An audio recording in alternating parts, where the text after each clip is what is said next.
Um, and for my own way, it tends to be much more like visual in my mind's eye, being able to kind of picture my body. And I've developed this understanding.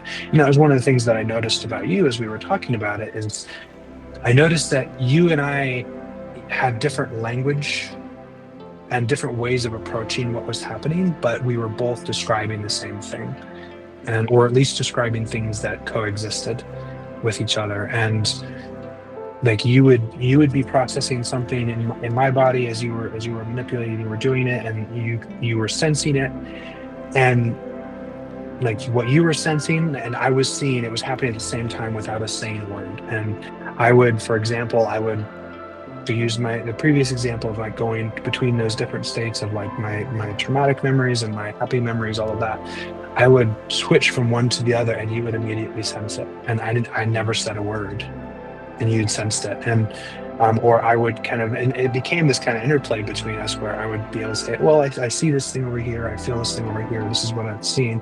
And it became this almost like conversation where we were both listening to our intuitive, uh, where however we developed that kind of intuitive sense.